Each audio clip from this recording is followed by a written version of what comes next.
Hello, good evening, Chaturani.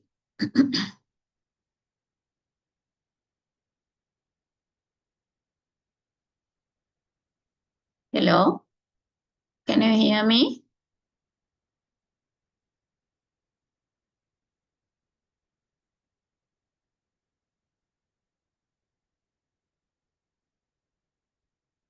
Good evening.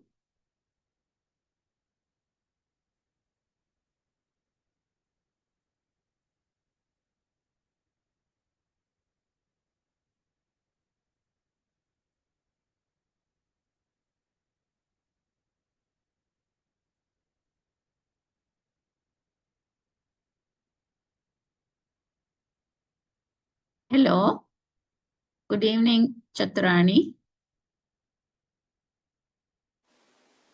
Hello, good evening. Hello.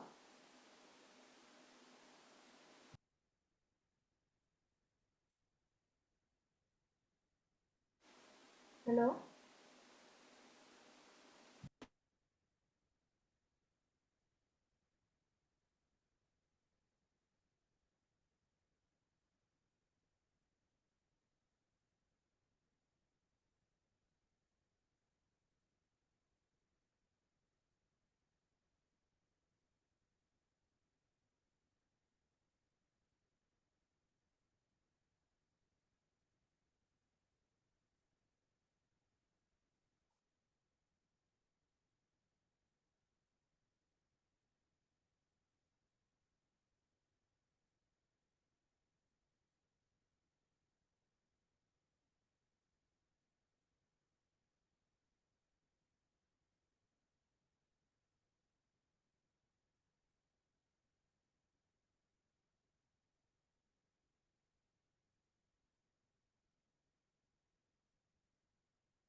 Okay, so we'll start. Let them, the others will join.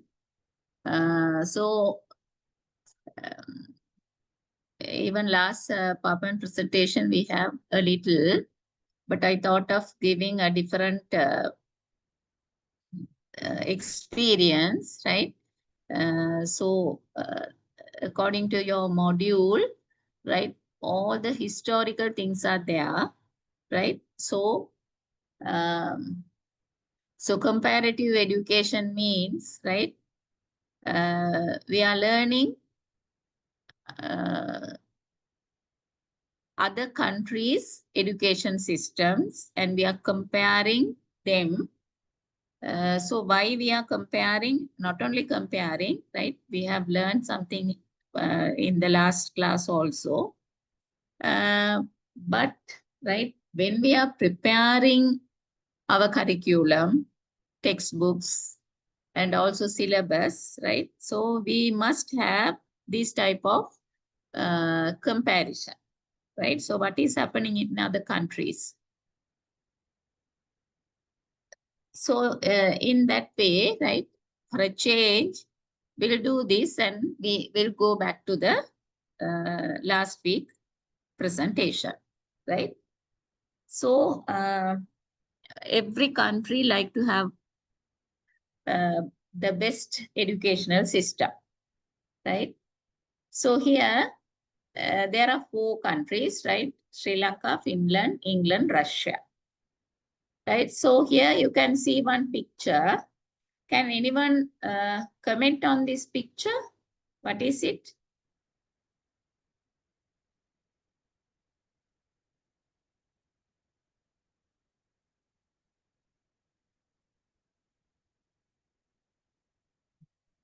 Can you understand something from this picture?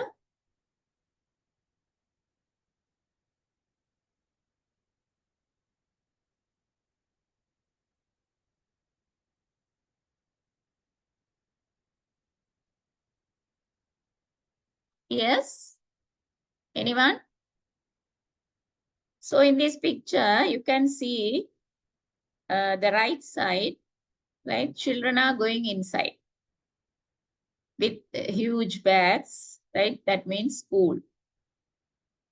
right?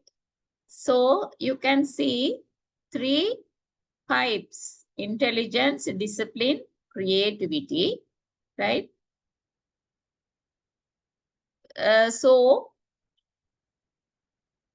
You can see the left side, right? The graduates are going outside, right? So education system, right, is actually here, it's like a machine, right? So producing graduates. What we are doing is, under educational system, we are producing graduates, right? So sending school children, and our ultimate aim is to prepare good graduates for our country. But what we are using: intelligence, discipline, and creativity, right? So they're mixing these 3 and preparing them as graduates, right? So here you can see Sri Lankan educational system, right? So here it's a graduation ceremony, right? So you can see the past president and some ministers also, right? Our present educational system, I think this our system, of course, it's familiar to you all. Present educational system, school system, we have 10,390 government school, right? Now, there are private schools as well as international schools. The medium of language could be Sinhala, Tamil, and English. Can you hear me? Yes, ma'am. Right. So the medium of language, right, could be Sinhala, Tamil, and English. Mostly in government school, right? All the schools are not trilingual schools, right? There are bilingual, right? Sometimes Sinhala schools, right?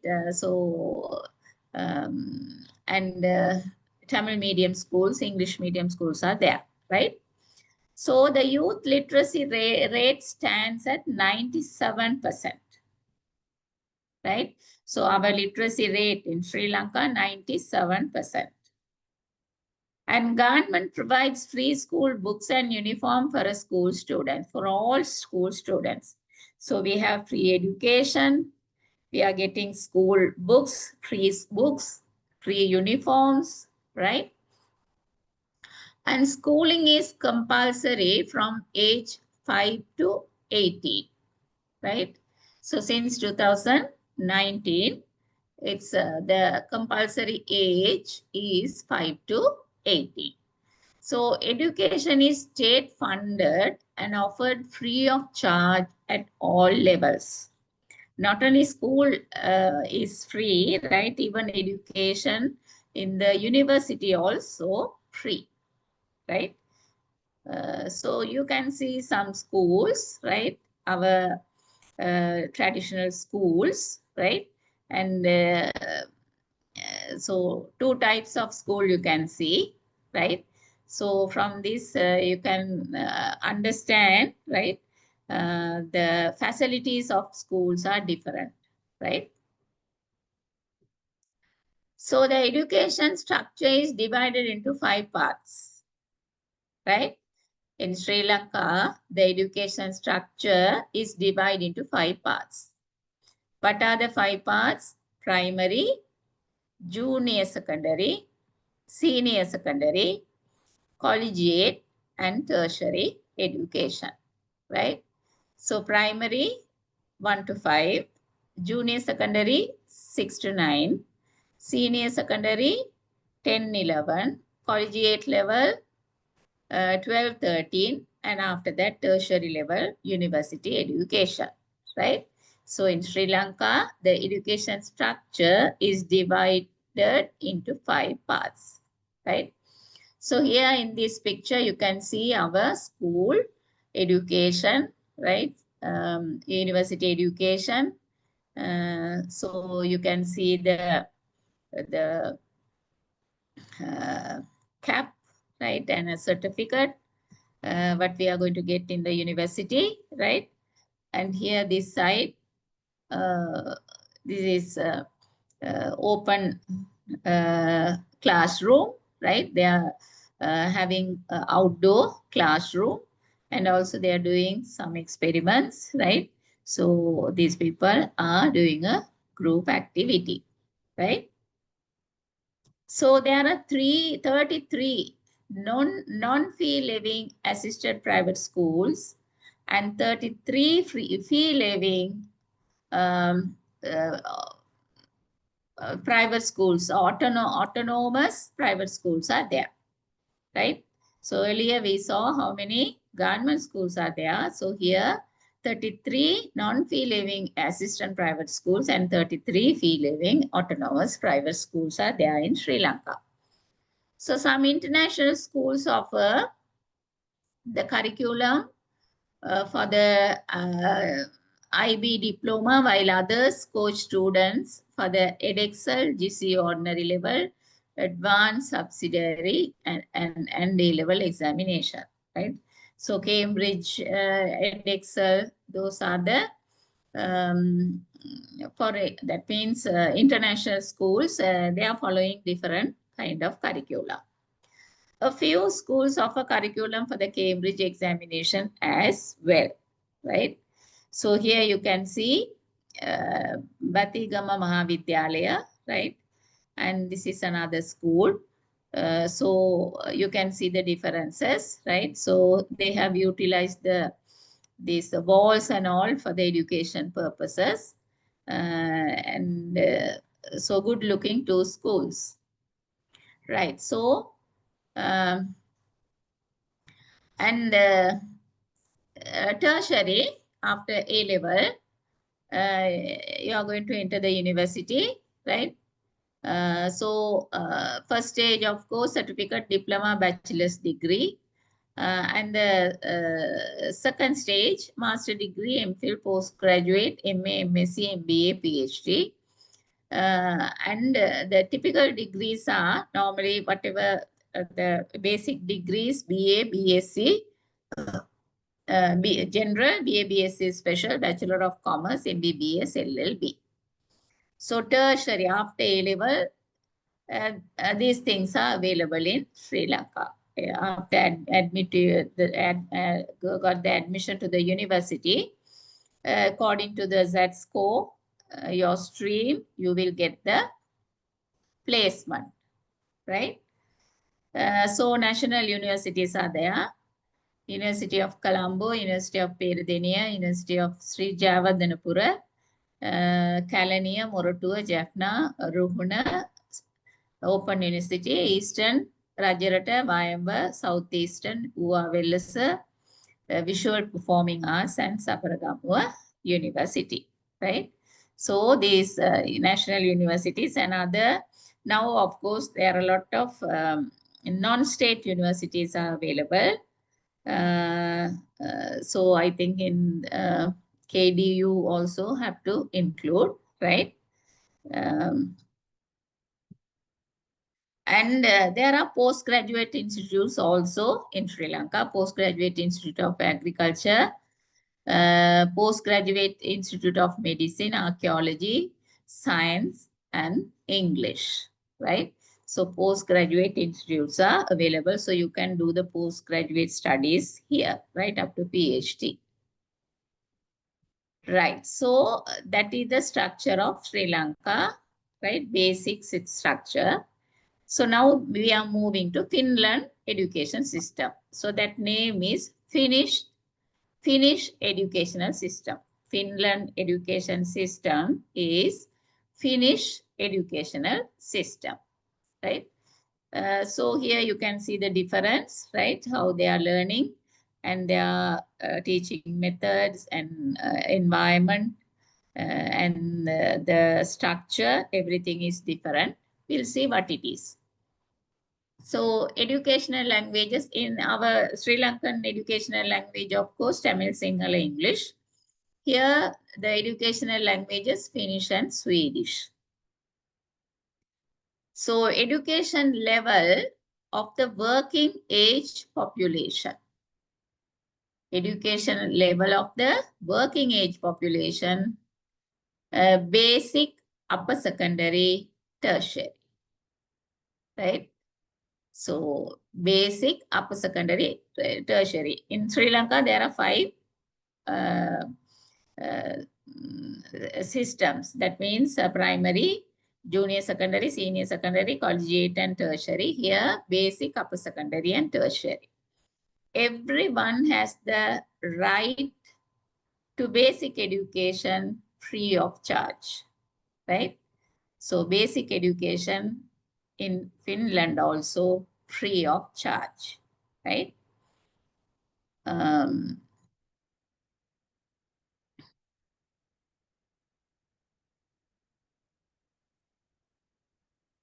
After the compulsory education, right? So general upper secondary, 54% to 52.7%. General upper secondary, vocational upper secondary, other studies, not immediately, right? So after the compulsory education, they can select these type of things. General upper secondary, vocational upper secondary, other studies. So if they don't want to study, they can stop. And specificities of the Finnish education system, right? So what is the difference? So actually, we have to compare, right? Without compare, we can't make our education system sound, right? So we must know what is happening in the world. The Finnish education is the world famous best education. So why it is famous? So that's what we are learning. So why that education is become first in the world, right? So here, see, annual instruction time low, right? So the annual instruction for us, 7:30 to 1:30, no, right? But here it's very, I think less than hours, right? Focus on support, teaching, attractive profession. In Finland, actually the dream of the people is to be a teacher because it's a very respectable job and also the pay is very high, right? So basic education from age 7, right? So we are starting at 6. Here they are starting the basic education from 7, age 7. Flexible grouping, non-selective, focus on learning rather than testing, no ranking, right? And teachers highly trained, right? So Finnish education system have these type of characteristic, right? So the instruction time is less, focus on support, teaching attractive profession, basic education from age 7, flexible grouping, non-selective, focus on learning rather than testing, no ranking, teachers highly trained. So, 2-tier national administration for Finnish education. 2-tier, right? Tier assessment means in one assignment, we are giving 2 parts, right? So here, 2-tier national administration for Finnish education. 1 tier is Ministry of Education and Culture. And the second one is Finnish National Agency for Education. right? So you would have heard, right, in Sri Lanka, Ministry of Education, National Institute of Education, and National Educational Commission. There are three pioneer institutes are responsible for education in Sri Lanka. But here, Ministry of Education and Culture, Finnish National Agency for Education. And so regarding higher education, 14 universities are there, less than ours, right? 25 University of Applied Sciences, right? So universities are less than us, but they have Applied Sciences University, 25. That means science-based universities. So altogether, 39 universities are there, right? So to compare, right, Sri Lanka have less number of universities. Even Bangladesh is having 55 university, right? So higher education. The secret of Finnish education. What is the secret of successful education in Finland, right? The secret of Finnish education. They get the right people to become teachers, right? So here we are not considering no anyone can become a teacher. Most of the political appointments are teachers, right? After every the it is changing the after changing the government, right? Government will appoint teachers.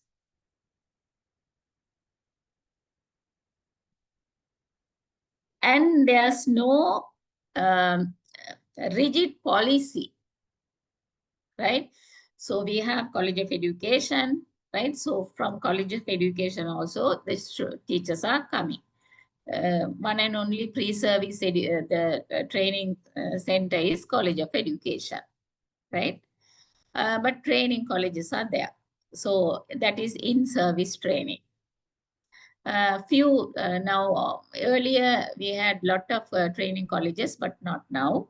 And there are 101 teacher centers are available, right? So it is for continuous education, right? So, so the teachers can, so earlier from with O level, they can become a teacher. After that A-level, with the A-level qualification, they can become a teacher. And graduates also can enter to the teacher profession, right? So College of Education, to the prospective teachers also can come into that, right? So there are no rigid policy, but here, right, they get the right people to become teachers, right? For a long time, they are giving training. They develop these people into effective instructors. They put in place systems and targeted support to ensure that every child is able to benefit from excellence instruction, right? So educational system of UK. To learn some more regarding Finland, I have another document. So we will go through that also. Why it is a best education in the world. What is there? So as teachers, we have to know that, right? So educational system of UK, right? Our system also came from UK. So we'll see what are the difference now they made it. In England, the Department of Education is responsible for education, right? So Department of Education, the same thing is in Sri Lanka also. Legislation of education comprises various education acts. Compulsory education age is 5 to 18, right? I think now they have made in Sri Lanka 6 to 18, earlier 5 to 18. Language, English, right? So their medium of instruction is English in UK. School a year from August, right? We are starting from January, but they are starting from August. So academic year from September to July, right? So August means September to July, they are having the academic year, right? They will change in the August, right? So there, here you can see exam boards, right? So Pearson, even now we have Pearson in Sri Lanka also. The CEA, WJEC, OCR, AQA, these are the exam boards of England, right? So Pearson, of course, we are familiar with, right? So these things are not yet came into Sri Lanka, right? And educational structure. So we have 5 types of structure now. Here, primary education, secondary education, general certificate of secondary education. We are having GCE, O level and A level, right? Here, general certificate of secondary education, adaptations in English, general certificate of education, earlier general certificate of secondary education, adaptation in English, general certificate of education, secondary vocational education. Right, so vocational education we did have before, right? But now we have vocational education in VQ levels. So in UK higher education, 2 types, undergraduate and postgraduate. So undergraduate BCom, BEd, B in that means engineering, and CCB, right? So few types undergraduate and postgraduate, right? So it's different from our country, right? So DMED science, DSW psychology, DBA, EDD, it's like PhD, right? And D engineering, doctoral engineering. So postgraduate means after degree, before degree, that means undergraduate means first degree, right? So undergraduate, postgraduate, there are 2 types. So the Russian education system, right? So our most of the children are going to do medicine in Russia, right? So we'll see what is the Russian education system. So successive educational programs and the state educational standard. In the Russian Federation, all educational programs are of 2 types, right? Here you can see the different general education and professional education, right? In UK, Sri Lanka, the professional education is something different, right?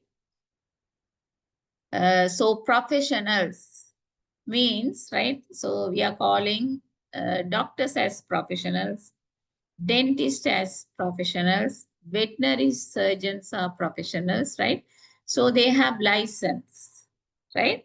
So here, you can see the difference, general education and professional education. So under general education, preschool education, primary general education, basic general education, secondary general education. So you have to note that in Sri Lanka, they didn't mention about the preschool education, right? So still it is developing, right? The schools don't have preschool education. Preschool education is separate from school. So preschool education, primary general education, basic general education, secondary general education are coming under general education. So what is professional education, right? Profession, some job, right? Job oriented. Vocational education, non-university level higher education, university level higher education, doctorate study programs, right? So these are the courses, right, coming under professional education. So vocational education means skill-based education. So definitely you will get a job, or you can start your entrepreneurship, right?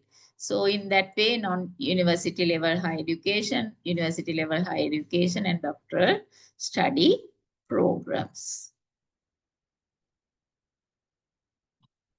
Language Russian, right? So UK English, right? In Sri Lanka, 3 languages, here Russian. So Russian higher education may confer the following degrees and diplomas.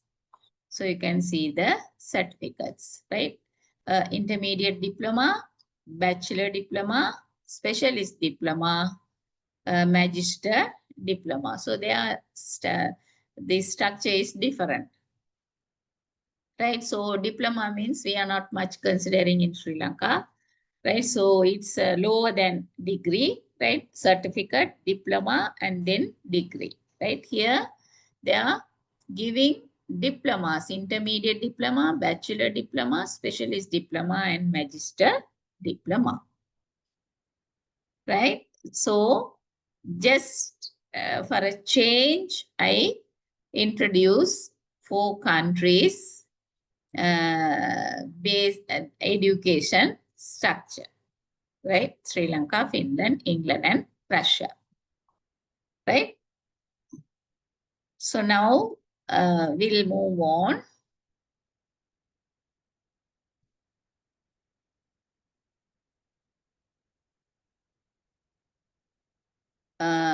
To a simple this explanation regarding comparative education, and then we'll go to the first PowerPoint presentation. That means issues, right? Where you can see comparative education. So under comparative education, we are going to learn quality of people, their values, culture, beliefs, and practices as a result of the educational system. So each country is having different approaches and objectives of education system, right? But the common area is every country is producing people, quality people for the community or a nation, their country, right? Access to a suitable and quality education in different environments. Specific international educational problems. So under comparative education, these things are, we are going to learn quality of the people. In different countries have different quality of people, right? And access to suitable quality education is different from each country to in countries. Specific international educational problems. Problems also different in each country, right? So what is happening? Why happening? What are the problem and issues they face? So those things they are learning, right? And it's a field of study dealing with the comparison of current educational theory and practice in different countries. Broaden and deepen understanding of educational problems beyond the boundaries of one's own country, right? So always we are thinking of our country only, no, right? Especially our school students don't have any exploration regarding other countries, right? Even up to universities. And after that, if they are migrating or if they are going to study in another country only, they can feel that the difference, right? So the study of comparative education allows the perspective involves to have better understanding of the system of education outside their own country, right? So we are in Sri Lanka. So under comparative education, we are learning other countries' education system. What are the difference? What are the subjects they are doing? And what are the vocational education system is there, right? Everything. So objective of comparative education, why this comparative education is in your program, why you all are learning, what is the objective, to describe education systems, processes, or outcomes. To assist in the development of educational institution and practices. Right? So O level, A level, so we have that type of structure up to O level certain subjects, and in the A level different subjects, in the university different subjects. So why, right? So to highlight the relationship between education and society. Highlight the relationship between education and society. We are producing students to our society. Like each country is producing students for their society. So they have some sort of criteria, right? And their needs are different, resources are different, right? That's what the changes are there. Otherwise, every country can have the same type of education, right?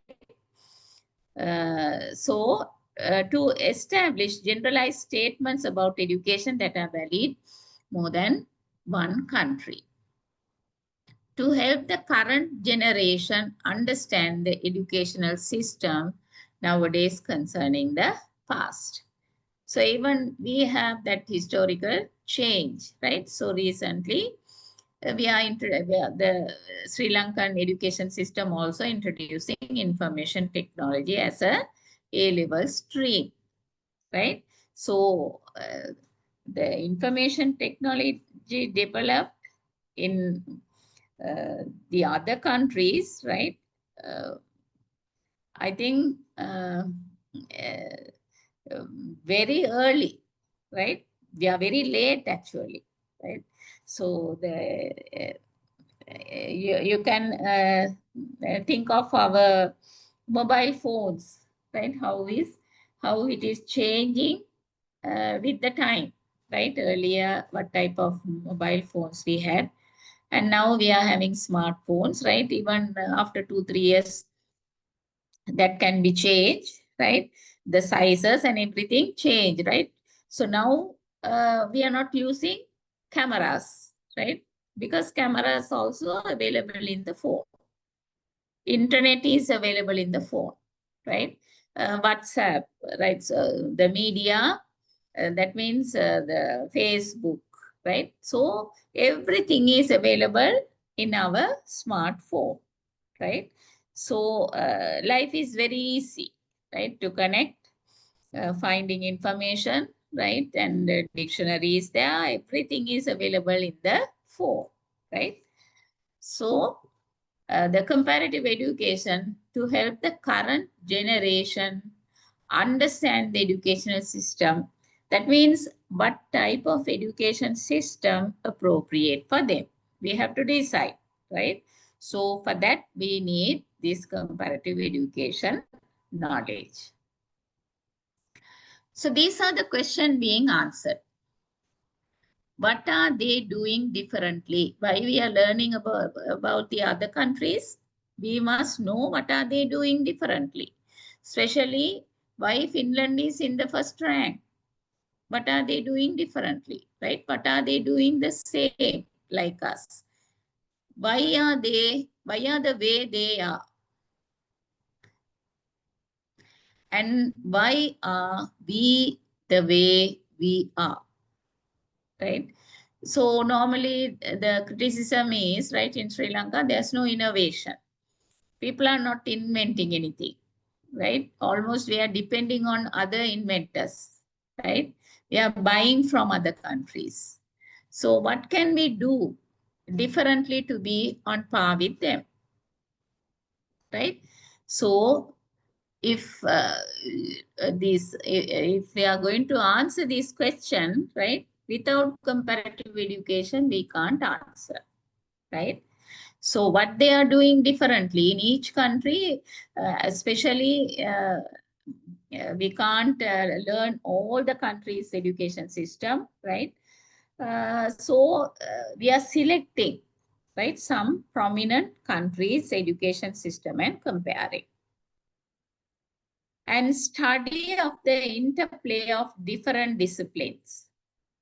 So these are some common subjects all over the world. History, philosophy. Philosophy, of course, it's in the professional course. That means not in schools, but in other countries, they are teaching philosophy also. Sociology, anthropology, economics, geography, psychology, statistics, literature, political science, international relations.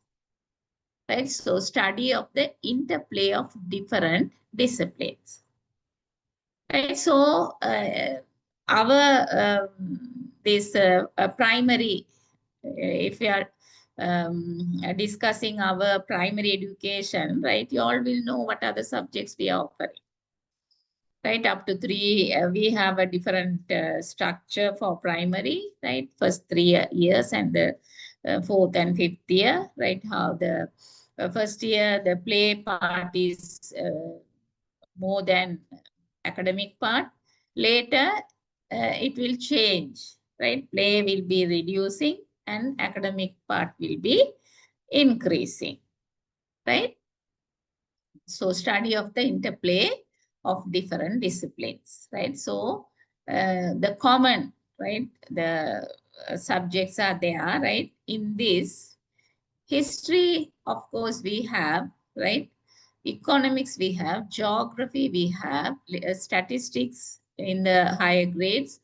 In the foreign systems like edXL and all, right? They are teaching statistics in the small classes itself, right? Literature is available, political science also there, international relations also there. So comparative study of similarities and differences. What is the similarity we have when comparing to the other countries, and what is the difference, right? So evaluation of educational system, right? What we have done in the before presentation is just an evaluative study of 4 countries, right? What is the structure, right? And in each structure and age, the starting point, right? And free, I think almost Finland is free education, Sri Lanka free education, but UK and Russia, right? They didn't mention anything, right? Compulsory education is there, right? Even in Canada, right? Free education for small children up to university level, free for them. A comprehensive evaluation of educational system and processes as a basis to develop more efficient educational instruction and practices in the Philippines, with emphasis on the relevance between the academic structure and the current shape of the society. So Philippines, Korea, Singapore, Malaysia, right? That South Asian countries, right? So they are well developed now. Once Maldives, people are coming to learn in Sri Lanka. I think recently, even the Maldivians are coming to learn professional studies at NIE, right? They are having management group, Maldivians. And at MIPE, there is a South Asia Regional Center, right? So, so they developed, and now it's, I think, I don't know whether it is functioning, right? So that countries, right, they are developing, right? It's changing according to their need, right? and the uses of comparative education and why we have to learn. What is the use of comparative education? More knowledge we are getting and more understanding about education system and other things, maybe culture of the life of the people in different countries,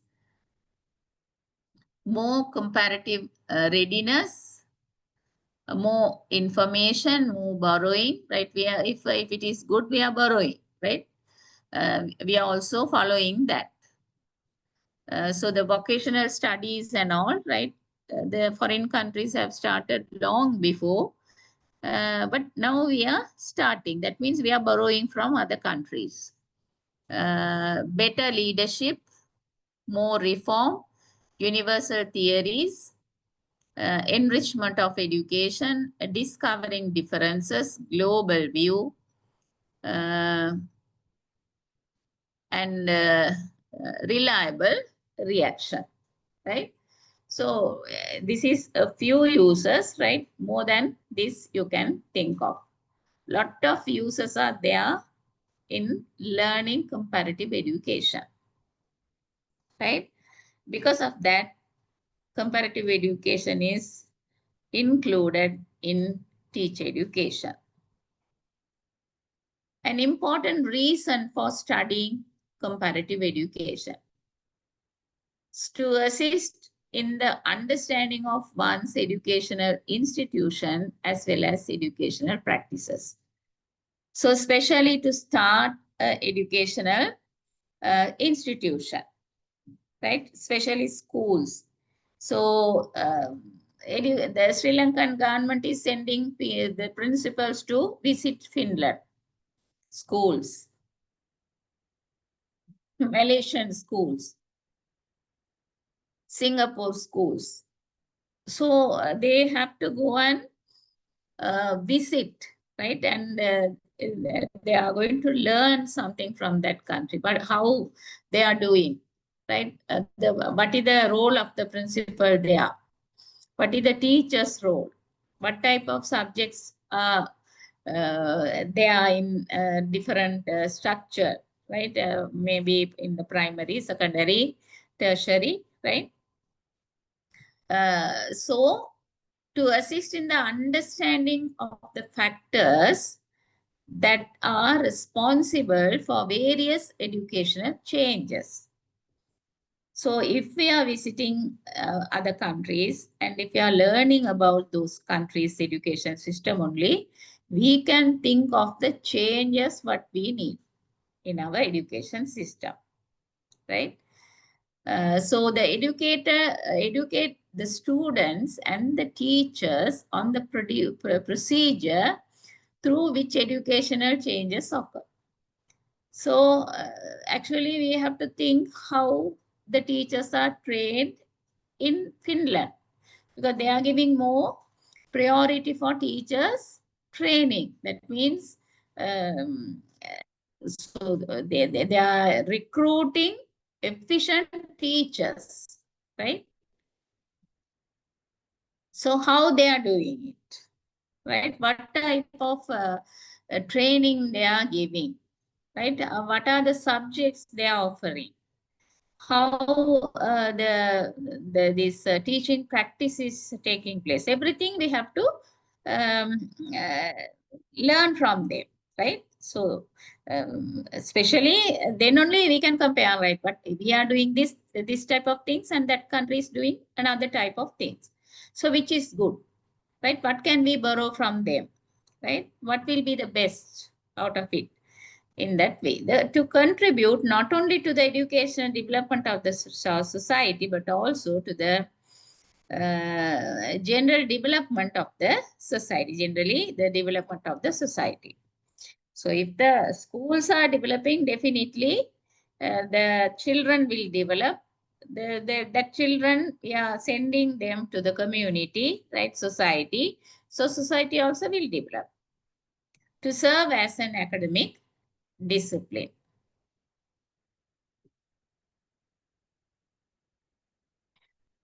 And then some more importance to assist in solving one's educational problems. Right, so we also had lot of problems, no reforms. Why we are having reforms? Why we are changing? Right, earlier O level, A level, from in grade 8, right? They are separating the students for streams, right? And after that, they drop that. So why? Right, and what is the change took place, right? So under these reforms in Sri Lanka, we will learn, right? And we will learn the reforms in other countries also. Then you will know why reforms are important. And to open one's eyes to the educational philosophies,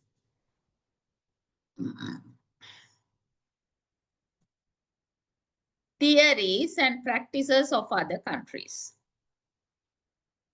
To open one's eyes to the educational philosophies, right? So under philosophy, you will learn, right? Without philosophy, there's no education.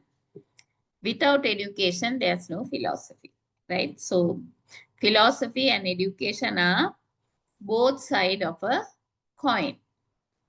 You can't separate that. If you separate, there's no value for that, right? So educational philosophy, theories and practices of other countries. What are they doing, right? How they are including philosophical thinking in the education system to assist both students and teachers of discipline in gathering reliable information concerning educational system.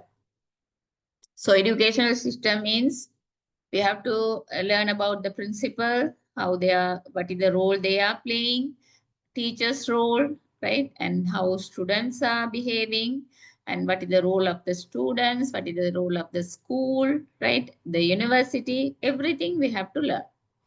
To assist both students and teachers of discipline and gathering reliable information concerning educational system, to contribute to the formulation of a country's educational system. I think if you learn about our tertiary education, right? Earlier we had few these categories, that means the streams, right? Now we have 126 streams are there. Lot of avenues, right?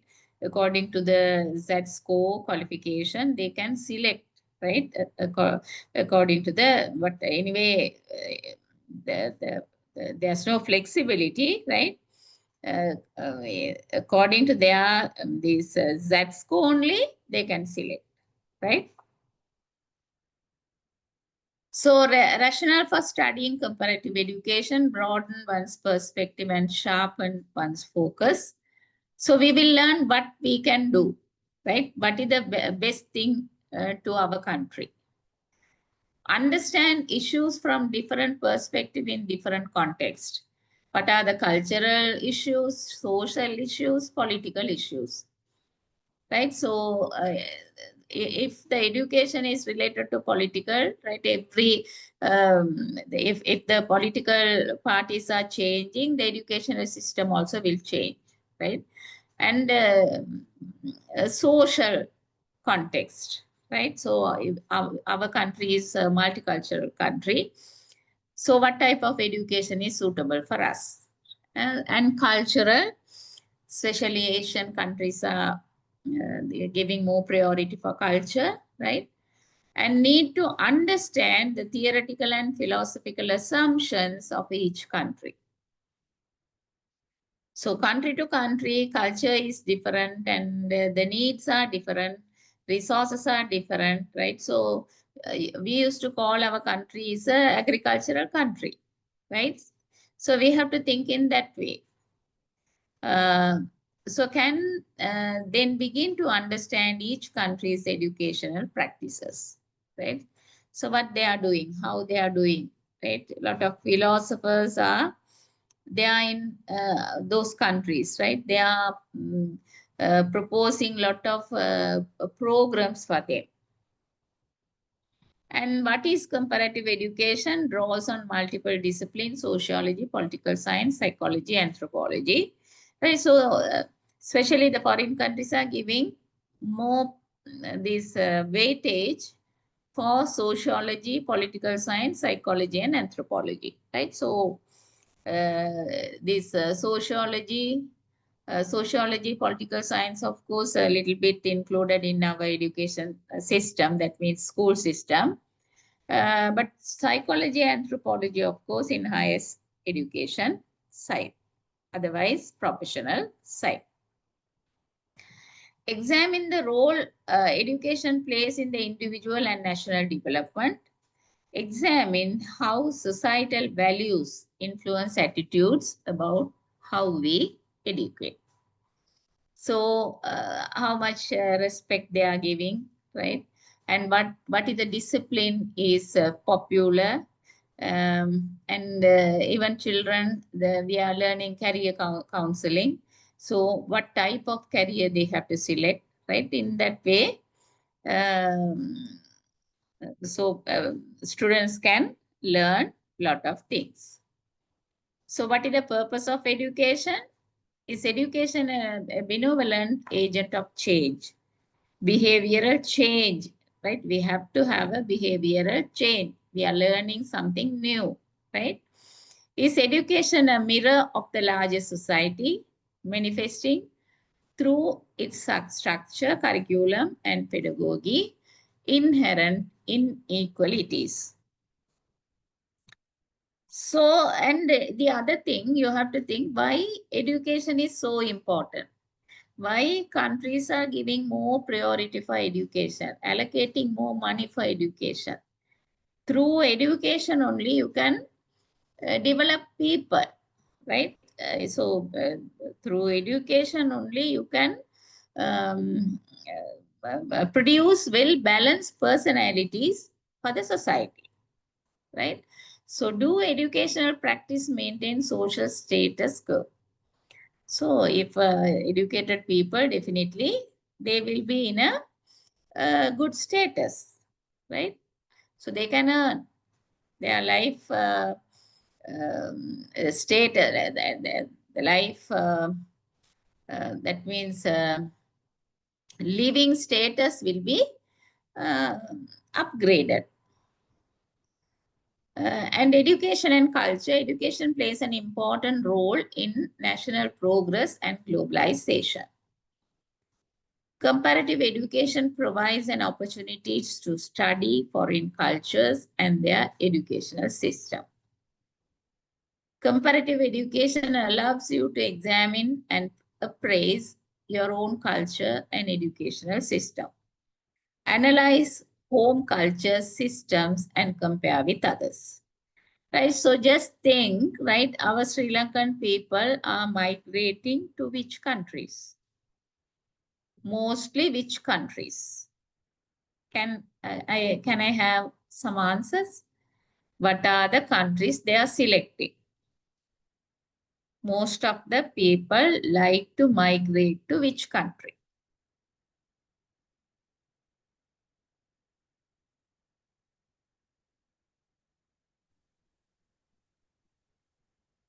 Australia? Australia, right. Why Australia especially? Uh, so recently, and my son visited a business trip to Australia, and he told, right, there is a separate city, right? There's a city with lots of Sri Lankan people, right? Especially Sinhalese. That's with he saw Sinhala name boards, right? So they are happily living, and Sinhala, Tamil, Sri Lankans, right? So why they selected Australia?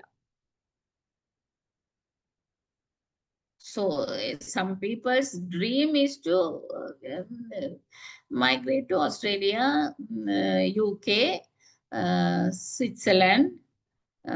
So why they are selecting that type of country, right? So that they're comparing, right? How is the education, right? So they prefer to learn in English other than the Russia means you have to learn Russian language, no?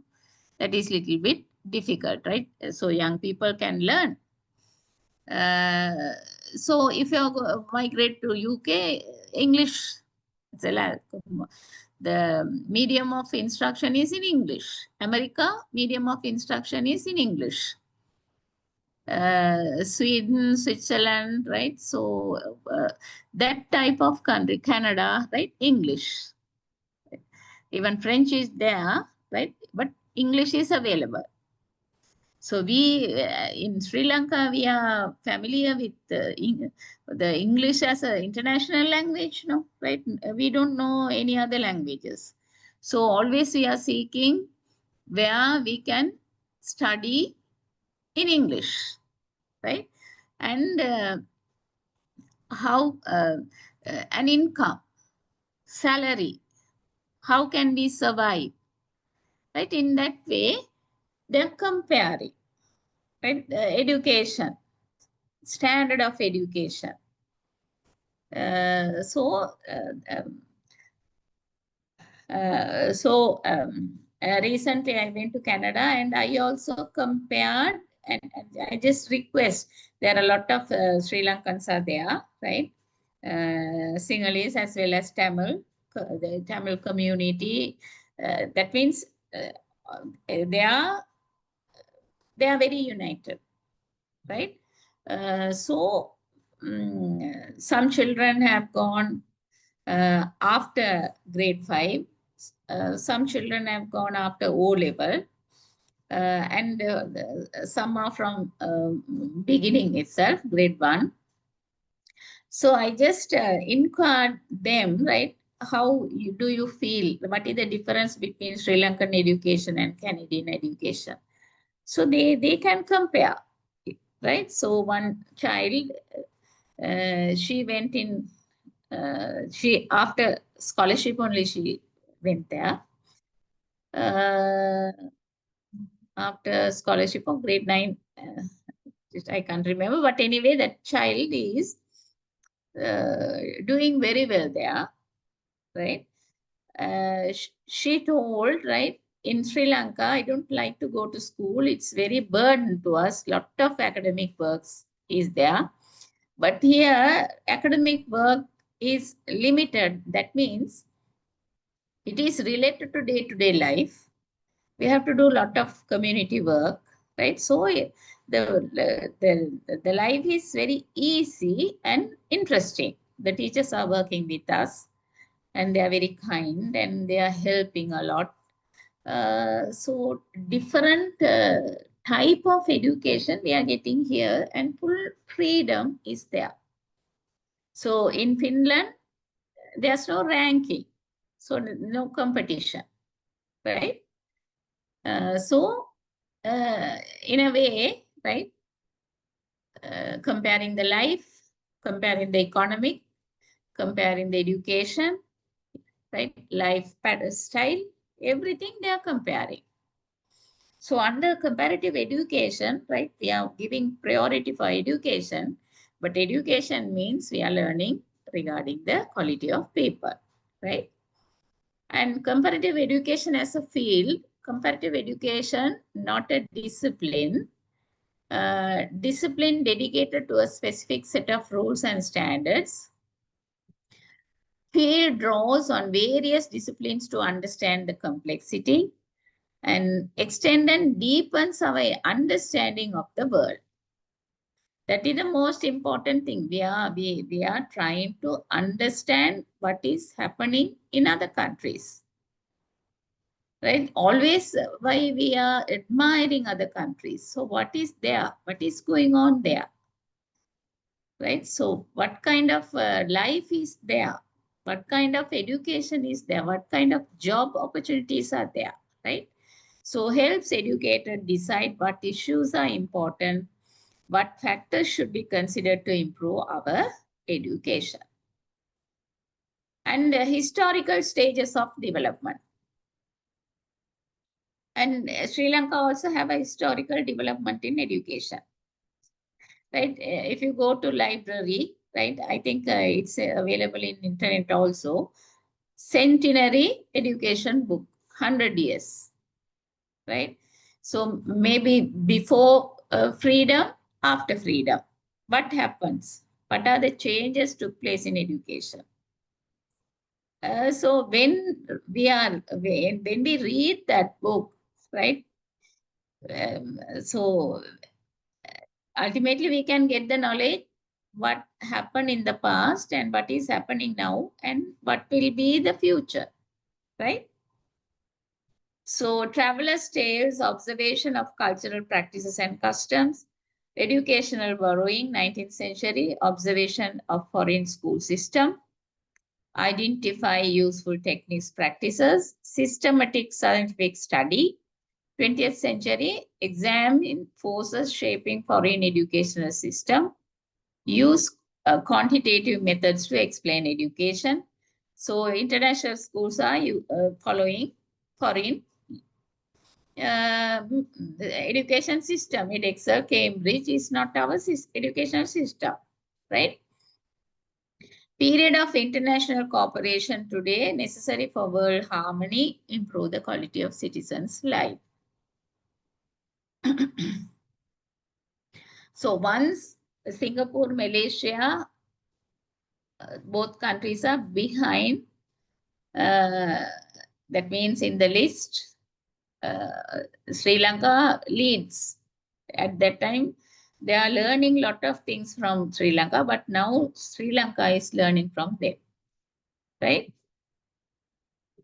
So perspectives, interpretive, focus on concept and theories, explain educational phenomena by considering cultural, philosophical, and historical context. Normative, examine differing value position, develop own values about education, right? So this normative, interpretive, critical, all are coming under philosophy, right? So the earlier philosophy, right? The branches of philosophy, under branches of philosophy, you will learn these type of things, interpretative and normative, critical. So normative means it's how you have to live, conduct, values, and even the philosophy is always emphasizing values, moral education, right? So those things also important, right? Whatever we learn, right? If we are not a good person, if we don't have good attitudes, right? People will don't like, right? Uh, uh, you can't develop yourself, or you will not be considered by others, right? And critical, develop ability to question contradiction and inconsistencies in educational beliefs, policies, and practices. Comparative perspective taking, expand understanding beyond own localized perspective. Right? So that means your knowledge is increasing, right? You're not only thinking of your country, right? You're comparing with other countries, right? Cross-cultural investigation, right? So the cultures are different. So why that culture is different? So in each culture, what are the practices they are using, right? And make sense out of the new or unknown by comparing to own frame or reference, comparing multiple interpretation of the issues, avoid dichotomous thinking, widen conceptual lenses. So we are thinking, right, in different way, different approaches we are learning. Develop critical thinking skills of a global citizen, right? 21st century skill is critical thinking, right? So the teachers have to learn what is critical thinking, how we can um, inculcate critical thinking in students, what type of teaching methods we have to use, right? And systematic critique and reflection must accompany curiosity, right? So maybe you all are PGDE students, right? Postgraduate diploma in education or Bachelor of Education degree program. That means you all are teachers, right? So why you all are learning comparative education, right? So you are comparing other countries and how they are improving their knowledge and what type of the methodologies they are using, how they are guiding the students, what type of subjects they have, right? You can compare the syllabus of your subject. If you are a science teacher, you can compare. If you are a history teacher, you can compare what type of history they are learning, what type of science concepts yeah, they are learning. And that means we will come to know what is the important knowledge we have to have. And the value of comparative education alerts students to enduring social questions, help teachers function as citizens of their countries as well as citizens of a global society. This global thing also came to us now, no, right? We are in the globalized society, so we are going to compete with other countries. So without knowing their education system, without knowing their culture, without knowing their lifestyle, how can we compete with them, right? So encourage a spirit of exploration transcending local boundaries, awareness that educators in different parts of the world are wrestling with similar issues. Right? So whatever the issues we have, the other countries also will have, right? But the thing is, the developed countries have more facilities, right? Developing countries have less facilities. So that is the disparity we have, right? And once I visited to America, I went to participate my son's graduation ceremony, and I visited there. So I saw, right, there are a lot of places, right, with lot of science activities for children, right? So we are having parks here, no, children park and these things like that. They have lot of places to learn, right? It's like gamification. Through games, they are learning a lot. So I saw a lot of children are playing there, right? And the instructors are there. So they are guiding, and even the disasters related things are teaching by the coaches, right? How to survive from disasters. So practically they are learning, right? It's not a mandatory thing, but children are participating in that. Parents are taking the children to those places, museum, right? So museum means once in a way only we are visiting, but they are regularly visiting. Right? They are taking the children once a month or something. So they within one day we can't learn everything now, but in what we are doing is we are taking our school children for one day, right? So within one day they have to have a look on all. So actually it is not possible. And benefits view education from multiple perspectives, contribute to social change and educational process, foster international understanding, opportunity for global cooperation and critique.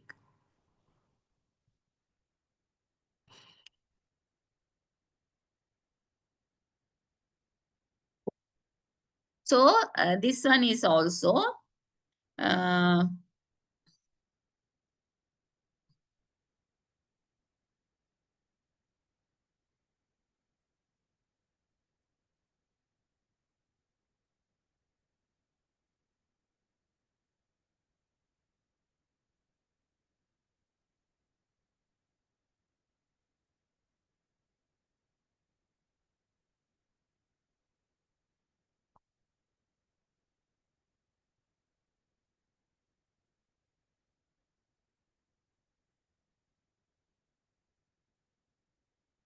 Right. So now we are going to move the last week presentations part, right? Half of the presentation we did in the last class. So here we are going to learn problems and issues in comparative education. So we learn the benefits, objectives, and why we are having including comparative education in high education, like teacher professionalism courses, and why it is important, right? So and just we went to compare 4 countries' education system, right? Comparing. So here, right, problems and issues in comparative education. So cultural bias and ethnocentrism. For each country, different culture, right? And ethnically different, right? So the problem, comparative education has historically been criticized for being Eurocentric and ethnocentric, with a tendency to evaluate non-Western education system through a Western lens. So even in Sri Lanka, right, England, this captured Sri Lanka and they introduced their own education system in Sri Lanka. But UK is a developed country, Sri Lanka is a developing country. So that system will not be suitable for us. But anyway, still we are in that education system, right? So impact, the bias leads to misinterpretation and oversimplification of educational practices in non-Western context. It can also undermine the value of indigenous knowledge and local educational practices. So indigenous people are there in each country, right? So mostly UK captured so many countries and they implement, right, UK culture, and the religion and everything, right? So the solution, there's a growing movement within the field to incorporate more contextualized and culturally sensitive approaches, recognizing the diversity of educational system and their unique historical, social, and cultural context. Right, so we will learn the South African education system, right? So the historical things, right? So, uh, so racism was there, right? So the white people don't like black people, right? So always especially in South Africa, so they don't like dark people, right? So Mahatma Gandhi also worked there as a lawyer, right? He faces a lot of challenges, right? And he stayed there on behalf of the Indians, right? Not only Indians, blacks, right? Fight for the freedom for them, right? In that way, earlier they had lot of these ethnicity problems. Now it is less, right? So um, almost all the developed countries are multicultural countries, and all the different country people are living there, right? So now they used to, right? And data and measurement issues. The first issue is cultural bias and ethnocentrism. Second one is data and measurement issues.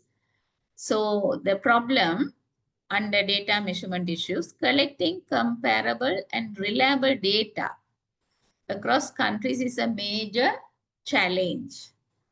Differences in data availability, measurement methods, and standards can make it difficult to compare educational outcomes and processes.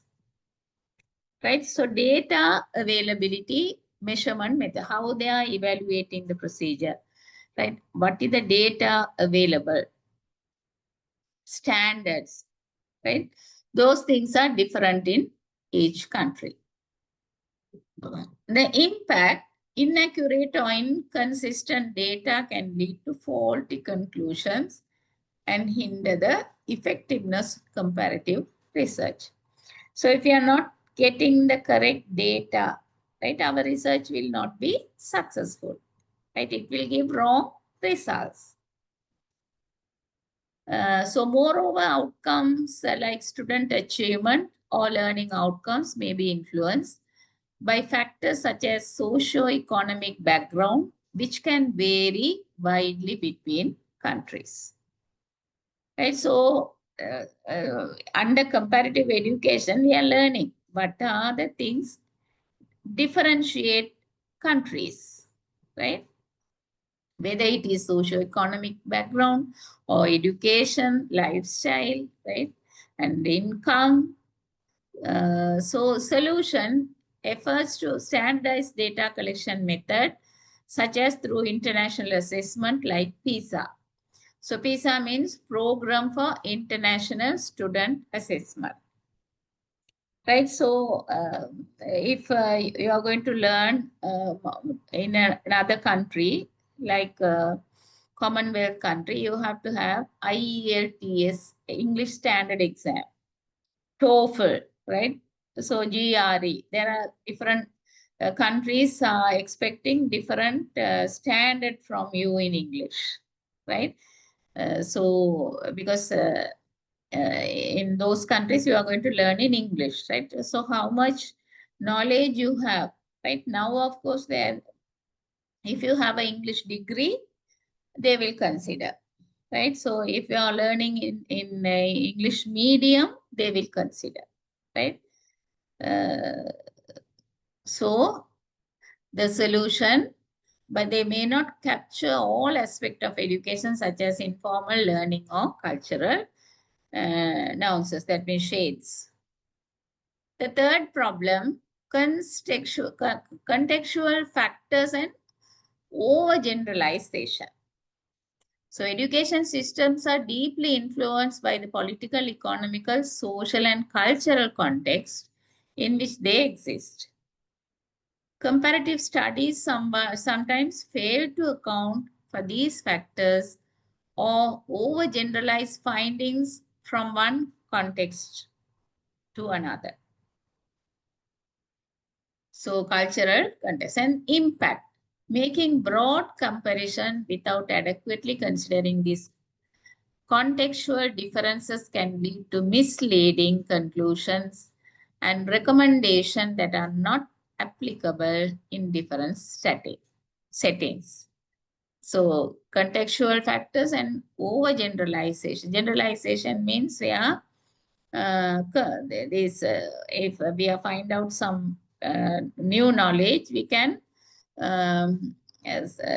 so generalize for the other places also. Right? So think in this way. So I'm doing a research, right? In the total population of our school is 10,900 or no, right? So I'm doing a research related to schools, but I can't take 10,900 school as a sample. It's a population. I'm selecting representative sample from that 10%, 1,000 schools. And doing a research means it can be generalized for all 10,900 schools, right? Even here, there are, this generalization is that, right? Making broad comparisons without adequately considering these contextual differences can lead to misleading conclusion and recommendation that are not applicable in different settings, right? So if the representative number is not there, we can't generalize it. So different setting, right? So we have to consider those things. So what is the solution? Researchers are increasingly emphasizing the need for a more context sensitive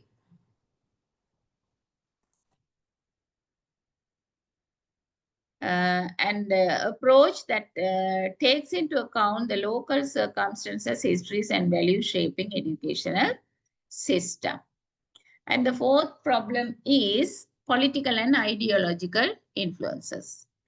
So political influences, of course, in our country also, right? Problem, political agendas and ideological biases can shape both the research and application of comparative education. Political agendas and ideological biases. So even now, the present government is doing a lot of, they are supposed to change a lot of things in education, right?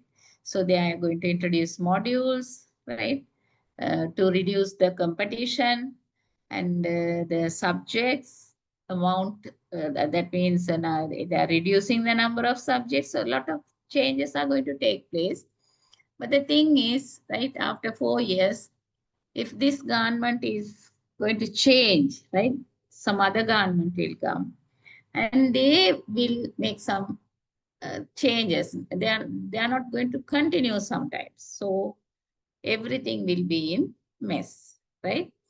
So this can lead a promotion of educational policies that are not well suited to the local context or they prioritize efficiency and competition over equity and inclusivity. So neoliberal policies, so policy makers, right? So they are going to work under government officers. So according to their view only, the policy makers have to work. So those things are there. So greater attention is being paid to critical comparative education, which seeks to question dominant ideologies and explore lower power, inequality, and global capitalism shape education policies and practices. So fifth one, ethical concerns. So this, of course, I think is familiar to you, ethical consideration, right? So what are the rules and regulation you have to follow? So ethical issues arise when researchers compare educational system in ways that may perpetuate inequality or reinforce stereotypes. Additionally, there are concerns about exploitation and coercion in the gathering of data in low income or developing countries. So how they are compare is something we have to think, right? So there must be, we have to follow some rules and regulation. So in fact, these ethical challenges can harm local communities or population and lead to a marginalization of already vulnerable groups. So each country have marginalized group, indigenous people, right? So solution, researchers must adhere to ethical guidelines that prioritize the rights and dignity of participants, ensuring that comparative research does not harm or exploit the communities being studied. Right? So Aborigines are there in Australia. They are indigenous people. Red Indians are there. They are this native people, right? So in each and every country have the people originated, right? In Canada, Upper Canada village, right? In that side, nobody can't buy lands, right? And they can't do anything there because it is originated by these indigenous people of Canada. So you have to get the permission from them to do anything. You can't make any changes. So likewise, the ethical things are there, right? And globalization and the influence of international organization. Please read this and see whether you can understand. Globalization and the influence of international organization. We, even in Sri Lanka, we are under globalization, and also we have international organizations, right? So please read this.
So the problem, globalization has led to the spread of certain educational models and reforms.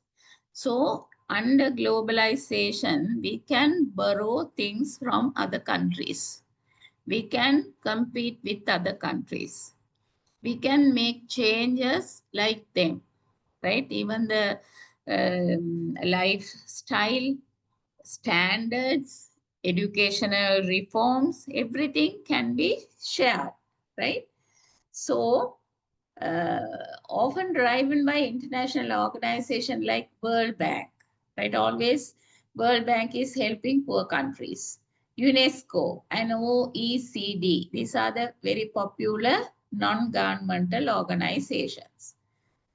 So these institutions may promote standardized models that do not fit the specific needs of different nations. So education for all is from UNESCO. Pillars of education is from UNESCO, right? So recently they introduced the Millennium Goals, right? So still we didn't achieve that, right? So the impact of this, the imposition of one size fit all policies can lead to educational systems that prioritize global competitiveness over local needs, potentially exacerbating inequalities or undermining local educational tradition. The one size fits all. Right? So what we are doing is also the same, right? We are preparing one lesson plan And we are thinking that the lesson plan fits for all, right? We never think of the individual difference of the people, knowledge level of the students, their interest and yeah, this capacity, right? We never consider all those things, and we are just preparing a lesson and we are delivering, right? In that way, so this one size fit all policy is also the same. They are creating inequalities or undermining local educational traditions. So what is the solution for this? Researchers advocate for locally tailored reforms that take into account national priorities and context rather than blindly following international recommendation, right? So that is a true thing. We have to think of policies, right, and priorities according to our need. Sri Lankan people needs are different from other countries. We have different resources.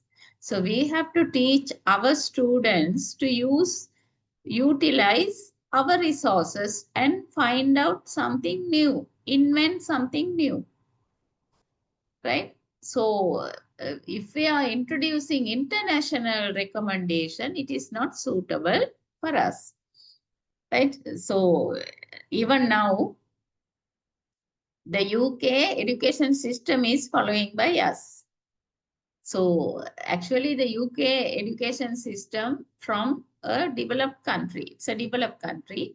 Our one is developing country. So definitely it is not suitable for us, right? But anyway, they introduced to our country and still we are going on with that, right? So we have to think of our own country's perspectives and prepare a policy for us, right? So for that, we have to compare countries, how countries have policies, right? So under that policy, what is happening, right? So is it suitable for that country? Is it suitable to us? We have to think. And the seventh one, language barriers and access to resources. So why our people don't like to go to Russia and Mexico and some the Nigeria, Ethiopia, because the language is also different and the economic is also not sound, right? So if they are migrating, right, they are looking for good pastures, green pastures, right? They are expecting a good life in that country, right? So language differences can create significant barriers to conducting research and disseminating finding across countries, right?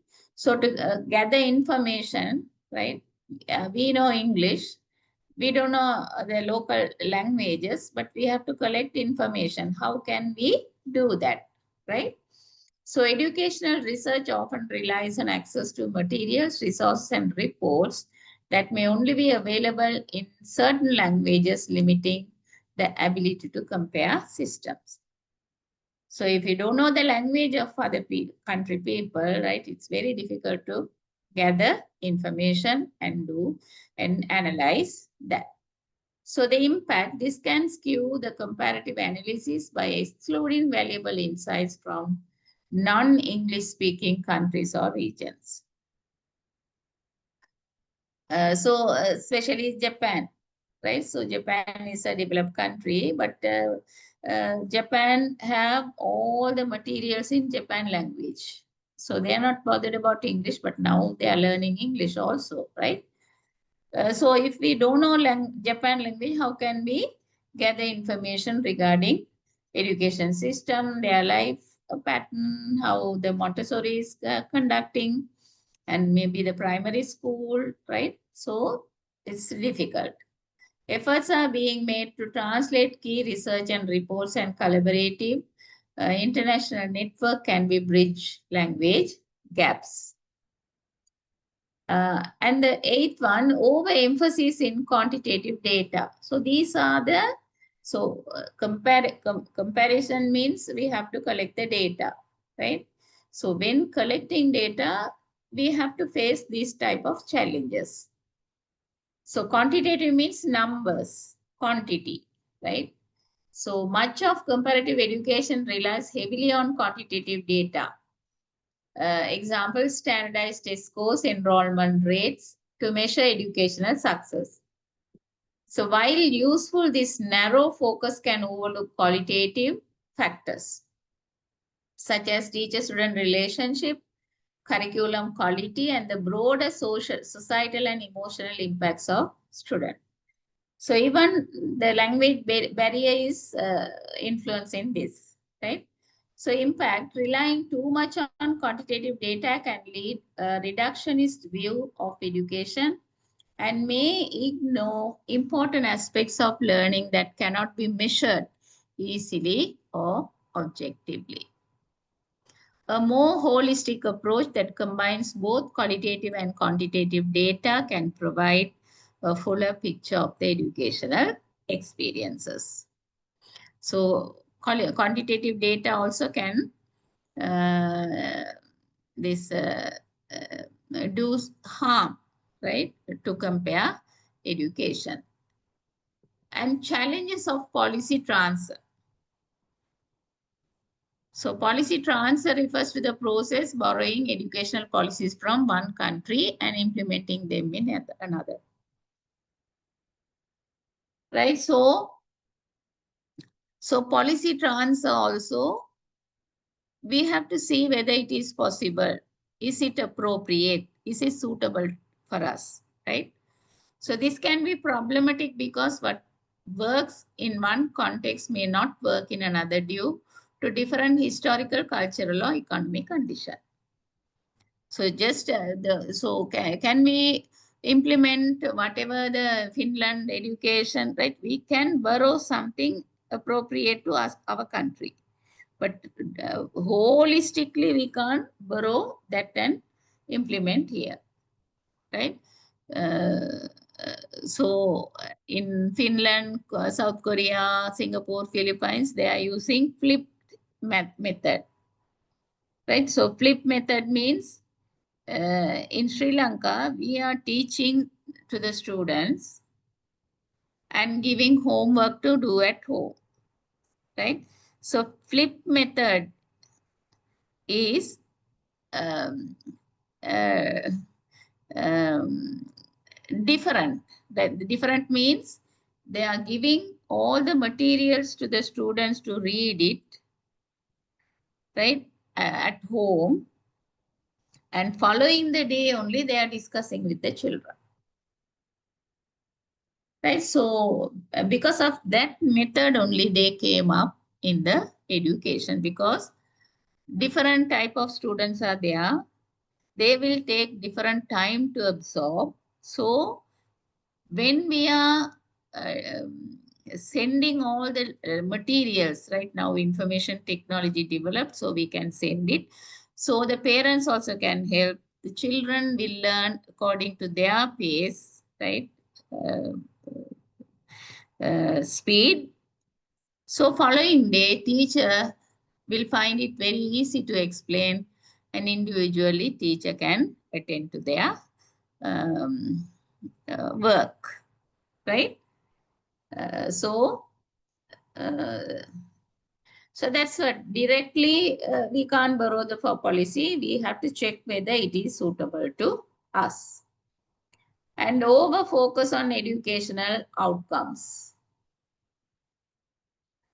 Comparative education often emphasizes measurable outcomes such as academic achievement, graduation rates, and international rankings.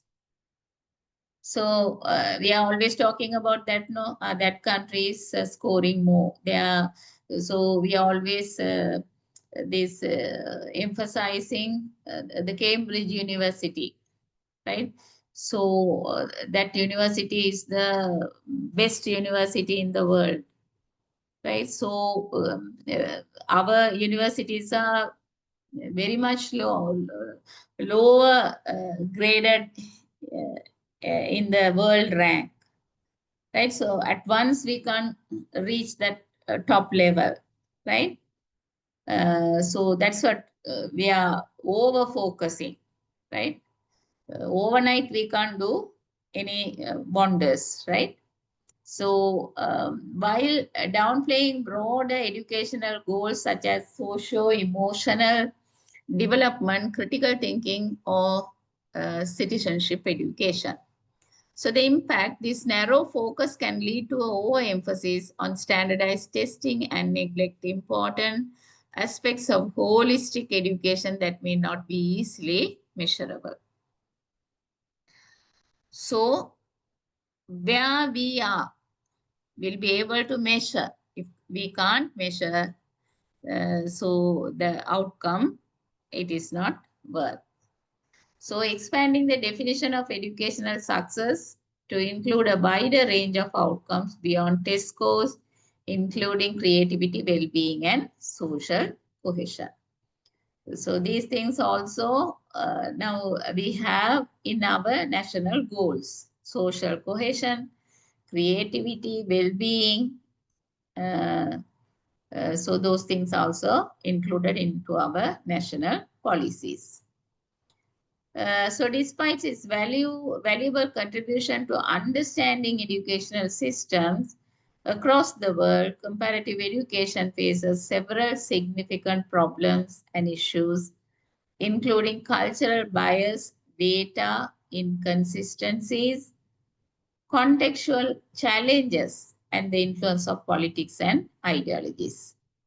So addressing these challenges requires more context-sensitive, critical, and ethically responsible approach to comparative research, along with a broader and more inclusive understanding of what constitutes educational success.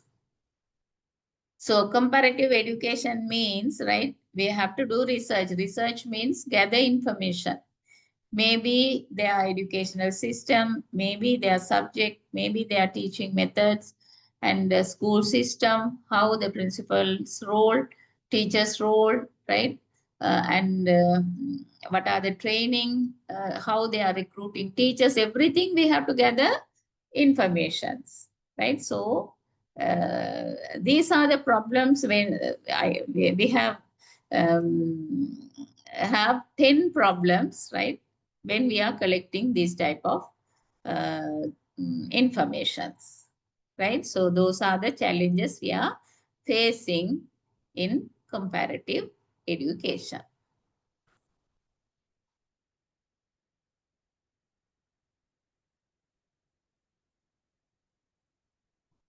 Right? So using comparative education already I have explained in the previous this presentation also, right? Uh,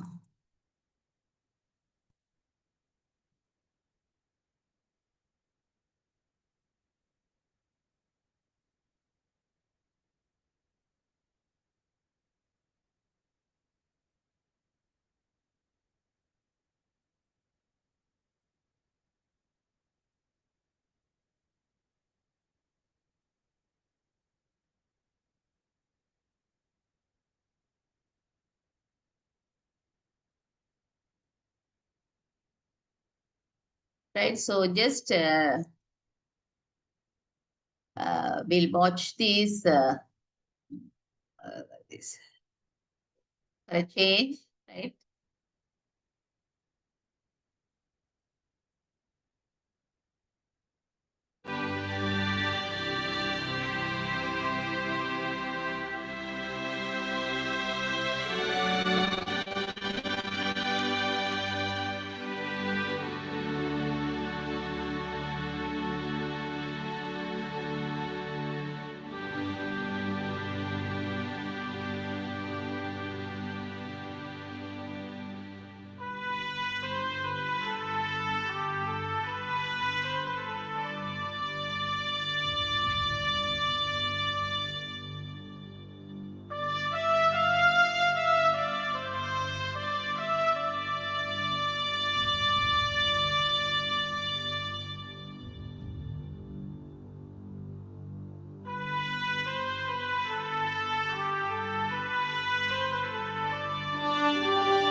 So it is not moving. A little bit more to see persistence. There are three P's, right?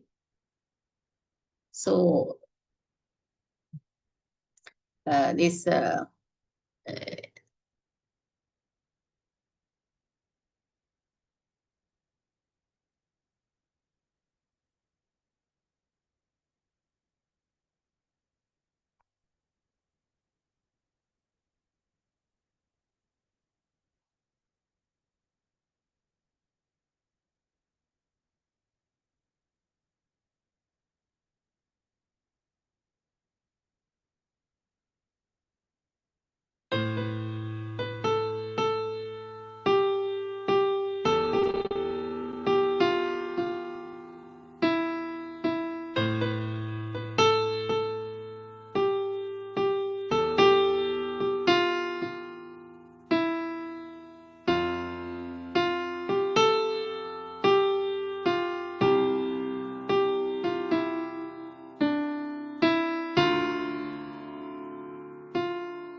Okay. So thank you very much for your this presence here, right? And I hope you all will got something from comparative education. And also this video will be motivating you, right? Action is needed. You have to believe in yourself, right? And especially you all are teachers. So definitely the creativity is important, right? Even though if you're creative, you have to put it into action, right? So we'll continue.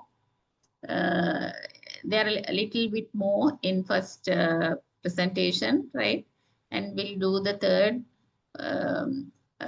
one. That means without if continuously the serious things are coming, it will be boring, right? So and we have to learn the other countries also, right? Um, right. Okay. Then thank you very much. Good night. Ma'am, excuse me. Right. Yeah, ma'am, could you Yes. explain the PowerPoint again? Because last time when you upload, that PowerPoint can't open. Really? Yes, ma'am. The last one also you can't open. No, So no, ma'am. can you, yeah, can you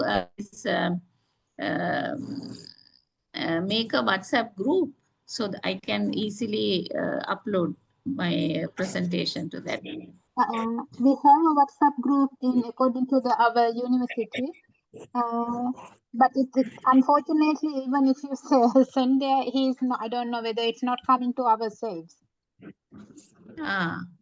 So Can you upload it again to the chat box so we yeah, can try what is it the name of again? your group? What is the name of your comparative education? No, madam, it's a B.Ed group.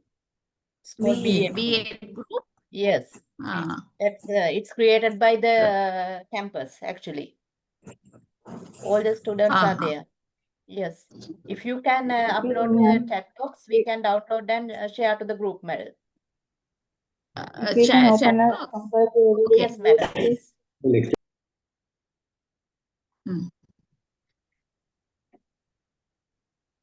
Okay, I will upload then. Okay. Thank you so much, madam. Thank you very much. Okay, thank you. So good night. Good night, Good madam. night, ma'am. Good night. Thank you.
Thank you, madam. We can open it. Thank you so much. Can? Yes, Right, madam. okay. Thank you so much. Good night, Okay. madam. Good night.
මේ එයා දෙපාරක් දාලා තියෙන එකම නේද?